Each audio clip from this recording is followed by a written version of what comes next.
안녕하세요. 시니어 세상의 강 대표입니다. 2023년도 제4차 장기요양위원회가 개최가 되었고요. 바로 어제 보건복지부 보도가 이어졌죠. 장기요양 보험료율 인상분 소식과 장기요양 수가 인상 등의 내용은 제가 따로 영상을 올려드릴 예정이고요. 이 영상에서는 이번 회의에서 결정된 요양보호사 관련 확정된 처우 개선 내용 2가지를 알려드리고자 합니다. 특히 이번 처우 개선 사항은 내년부터 확정 시행되는 내용이고요. 무엇보다 급여에 더해지는 수당과 관련된 내용이기 때문에 꼭 알아두시면 좋겠습니다.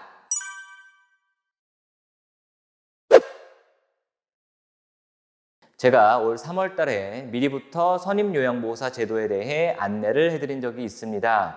당시는 이런 제도를 시행하겠다는 아웃라인에 대한 내용이 담겨 있었고요.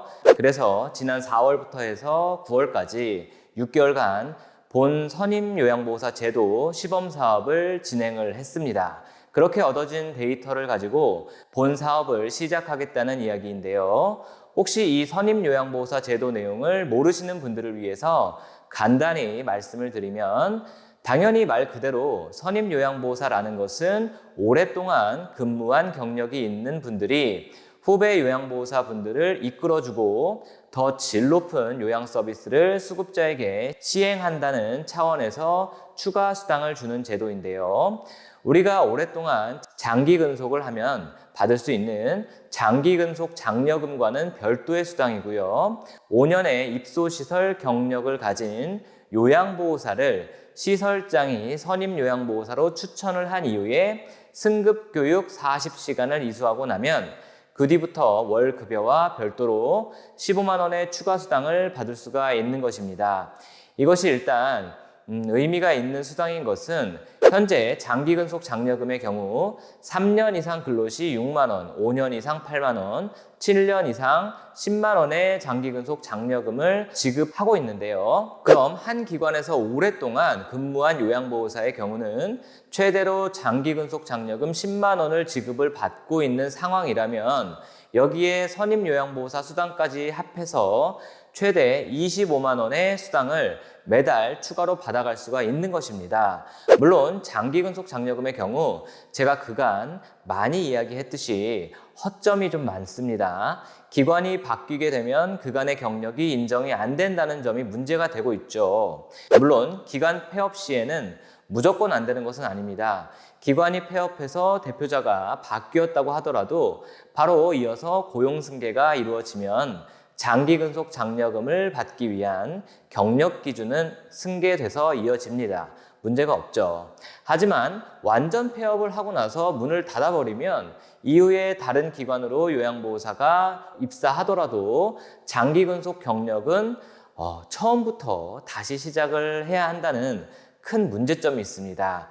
그리고 방문 요양보호사의 경우는 그 장기 근속을 인정받기 위한 경력 조건이 상당히 까다롭죠. 방문 요양보호사의 장기 근속 장려금에 대한 그런 세부 내용은 제가 차후에 시간이 되는 대로 한번 정리를 해드리겠습니다. 아무튼 제가 제법 오래 기관을 운영하다 보니까 현실적으로 5년 정도 장기 근속은 가능하다고 봅니다. 재가 센터는 어렵지만 주야간보호나 요양원과 같은 곳에서는 5년 이상 장기 근속한 분들이 분명히 제법 계실 텐데요. 이런 분들의 경우는 이미 장기 근속 장려금 8만 원을 받고 계실 것이고 거기에 더해서 15만 원의 수당이 더해지게 되니까 매달 급여에 23만 원의 추가 수당을 받을 수가 있습니다. 자, 그럼 오늘 확정된 내용은 무엇이냐? 바로 시행 시기입니다. 보도자료 한번 같이 보시면요. 요양보호사 처우 개선을 위해 요양보호사 승급제를 도입한다. 이게 바로 선임요양보호사 제도와 같은 말이죠. 시작은 여기 내년 10월부터 적용이 된다고 명시되어 있습니다. 바로 1월부터 시작을 하면 좋겠지만 조금 아쉽죠. 아무래도 최근 건보공단은 요양보호사 보수교육 시스템을 만드느라 정신이 없을 겁니다. 그러다 보니까 이 승급교육 시스템을 만들기 위한 시간이 부족한 것이 아닐까 개인적인 생각입니다. 그래서 지난번과 같은 조건이긴 한데요. 일정 조건을 갖춘 요양보호사를 선임요양보호사로 지정할 수가 있으며 선임요양보호사에는 매월 15만 원을 수당으로 지급한다고 하고 있죠. 여기서 일정 조건은 입소시설 5년 이상, 승급교육 40시간, 이수자의 자격을 갖추어야 하는 것입니다. 자, 그런데 제가 지난번에도 이 부분이 가장 궁금하다고 했는데요. 일단 입소시설이라는 것은 당연히 방문요양보호사는 제외가 되죠. 하지만 주간보호센터에서 근무하는 요양보호사가 해당이 되는 것인지가 저는 가장 궁금한데요.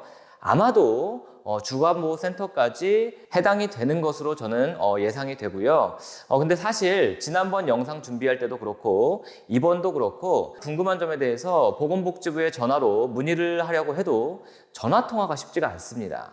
이왕 이렇게 보도자료를 낼 거면은 조금 더 자세하게 알려주면은 혼선이 없을 텐데 상당히 아쉽습니다.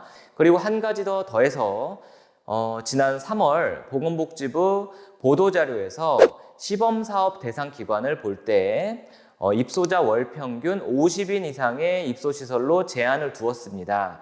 이 부분도 그대로 조건에 들어가 있는 것인지 이번 자료에 나와 있으면 좋았겠지만 세부 내용이 빠져 있습니다.